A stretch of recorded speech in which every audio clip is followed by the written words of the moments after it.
What are some of the challenges with scleral lenses? Well, we've talked about conjunctival inflammation, and we've talked about conjunctival impingement and blanching.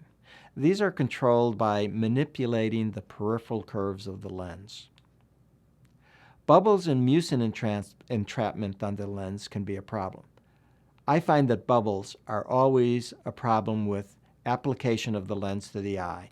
Improper application results in bubbles.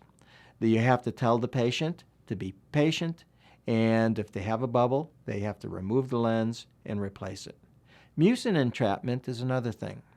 Some patients have high mucin content in their tears, and as the tears flow under the lens, we can get entrapment there, and as the amount of mucin builds up under the lens, it can actually affect vision. What we advise our patients to do in that case is to remove their lenses, flush the eye, flush the lenses, put the lens back on. What happens with pterygia and pinguicula? Well, we want to avoid them. So we either fit so that we don't go up to them or we fit beyond them. Conjunctival billowing and chalasis. They may be a problem. Probably they aren't. But that's something that requires vigilance on the part of the practitioner to ensure that there are no problems developing. Limbal engorgement, that's a tight periphery. We have to loosen up the periphery in that segment of the lens. And remember, we want to keep our patients in the proper solutions. You want to tell the patient the exact solutions to use and ensure that they're using them. It's not unusual for a patient to want to save some money, and they'll buy some preserved solution. They'll come in with a slightly red eye, and when you put fluorescein staining on the conjunctiva, after you remove the lens, you're going to see that they've got a solution-created toxicity or staining pattern. Now, the most important thing for the patient is to be comfortable removing their lens. And what happens if they forget their suction cup or their lens remover? Well, this can be very difficult because these lenses are very difficult to remove without the appropriate types of devices like the DMV remover. So I always give my patient several suction cups, several lens removers, and tell them to make sure they keep them in their purse or their pocketbook or with their computer, and especially when they travel. And now a tilted lens, when it's on the cornea, tilted in reference to the corneal plane, will cause some residual cylinder. And so you might find that there are times when you get better vision with a corneal lens than you do with the scleral lens. And that's due to the residual cylinder that's not corrected due to this mismatch of the two surfaces. It's been my experience that comfort trumps vision. And so that the patient always prefers to have the more comfortable lens and is willing to wear an overcorrection in glasses when the cylinder or the astigmatism correction isn't fully corrected by the lens itself. So I am going ahead and fitting my patient. And when I'm fitting the patient, I want to document what are my clearances. And here, my estimations were maybe a little on the low side. But if you look at my drawing here, or my figure, you'll see that we have a lens on the eye. And I've estimated the tear lens depths at various positions. And if you look at the actual reflection of light off of the front surface of the lens, you'll see just to the left of the 350 number, you'll see the front surface of the lens. Then you'll see a very thin dark line or zone. That zone is the plastic of the lens. If this lens had a thickness of 0.30 millimeters or 300 microns, then that is the thickness of the lens at that point. That is my yardstick for being able to evaluate how thick is the fluid layer behind it. The fluid layer is, if we start on the right again, we have the bright reflection off the front surface of the lens. We have the black band, which is the plastic of the lens. We have an internal reflection coming off of the inside surface of the lens. We have the fluid, which is a little murky looking. And we have the cornea, which is that bright gray band to the left. If I follow that band from superiorly up around that 350 mark down to that 25 mark, you can see that there's a change in the depth of the fluid between the lens and the cornea, and that's due to the shape of the cornea itself. Here we have a sagging cone that we're vaulting over. And so let's look in real time as I evaluate the tear layer. What I do is I go from limbus to limbus, and I want to look at what I'm not quite going far enough over to the limbus. I'd want to go all the way over to the 3 o'clock and back over to the 9 o'clock position. But as I go back and forth, what I'm showing you here is that there is a variation in the depth, and you should document that. The importance is if you need to change the lens in the future, you know what type of clearances you were dealing with. Here we can see with fluorescein a more obvious fluid layer. Again, looking from right to left, we have the reflection of the light off the front surface of the lens. We have the dark band, which is the lens itself. We have the internal reflection. Then we have a green fluid tear layer or fluid layer. And from there, further left, we have the gray band of the epithelium and the stroma of the cornea. And as we look, you'll note that the tear layer is thicker or wider, usually inferiorly than superiorly. Here we have a lens that maybe I could decrease that profile curve to decrease the mid-peripheral thickness of the fluid layer, but as I go over nasally, my tear layer gets very narrow. So I really judge my fitting on the narrowest zones, and do I have proper clearance? So that's why we can have a variation in thickness. Here you have a fairly thick tear layer, maybe 500, 600 microns inferiorly, and we have a fairly thin tear layer when I went nasally and temporally. So there's a variation. So you don't just look at one place on the cornea and judge your clearance. You have to judge from limbus to limbus. When we decide that the 15.8 millimeter diameter lens is not the appropriate lens and we want to use an 18 millimeter lens, we have two choices. We can try to use the fitting set, but we'll have to make some adjustments. Or we can actually call Blanchard and ask for a loaner 18 millimeter set. If you like the 18 millimeter diameter, you may also want to purchase an 18 millimeter set to put in your fitting library. Now let's look why the 15.8 millimeter lens and the 18 millimeter lenses don't fit exactly the same.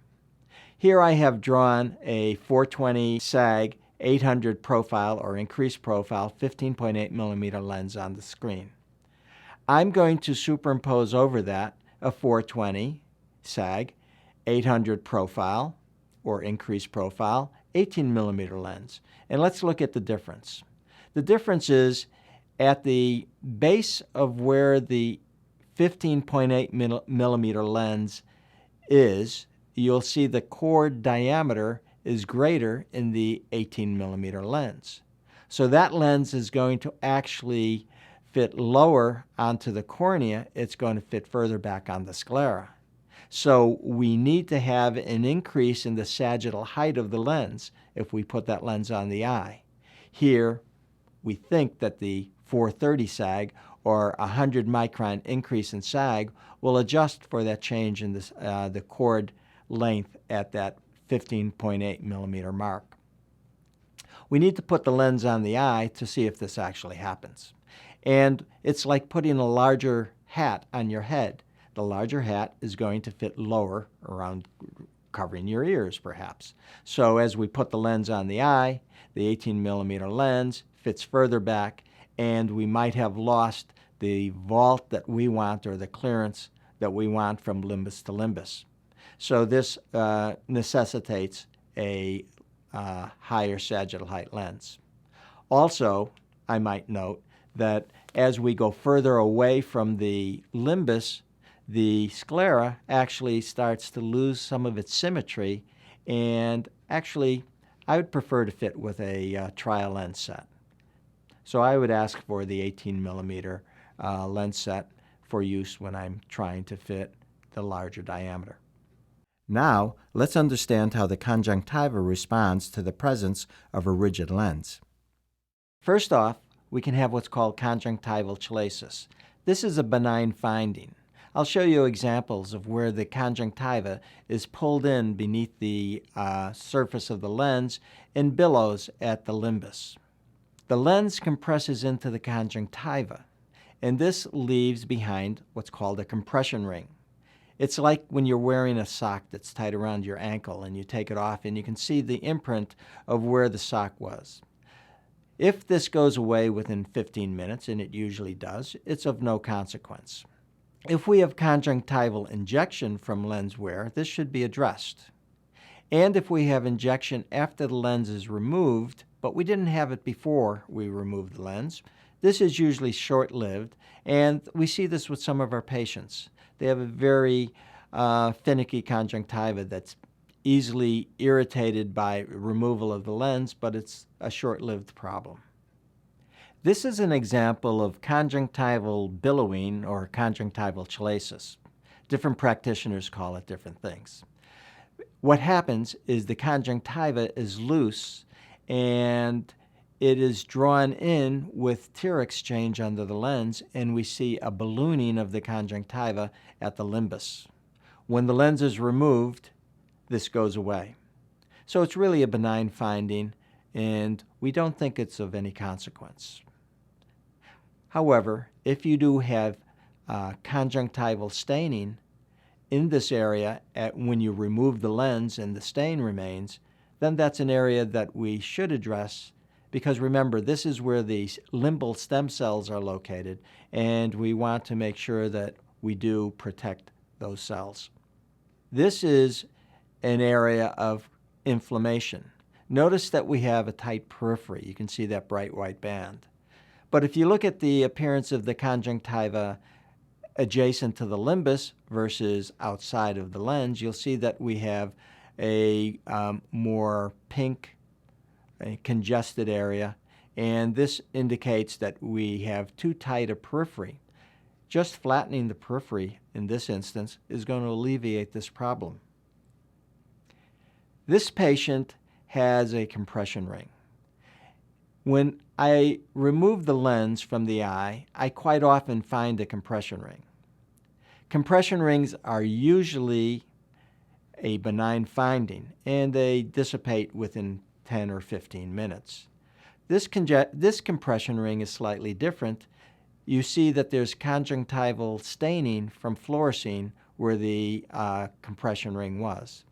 This lens might need to have the edge of the lens modified or polished by the laboratory in order to create a smoother juncture. Not all patients are symmetrical. This patient has a conjunctival bleb, almost like a chalasis, nasally, and we're getting a great deal of congestion there. Now, this patient, surprisingly, isn't bothered by this and comfortably wears his lens 14 to 16 hours a day. However, I'm not comfortable with it. We were able to alleviate this problem entirely by going from a 1-flat to a 2-flat peripheral curve system. Here's a patient that has had his lens removed, and you can see that the imprint of the lens in the conjunctiva is still there. The area of the limbus shows a slight amount of staining. This is something that should be addressed. A change in the fit in this instance was actually to, again, flatten the periphery to the next flatter zone. This patient was wearing a standard design peripheral curve. We went to a 1-flat, and we were able to get a better alignment in the periphery. Also, we increase the sagittal height of the lens to get a little more clearance at the limbus. Thank you for your attention today. I'd like to add two things. First, go to the Blanchard website if you need to access the fitting tool available for the MSD lenses. It will allow you to easily make adjustments in your fit and not make mistakes in your lens order. Second, if you have questions, don't hesitate to call the laboratory consultants that are available at Blanchard. They can help you out.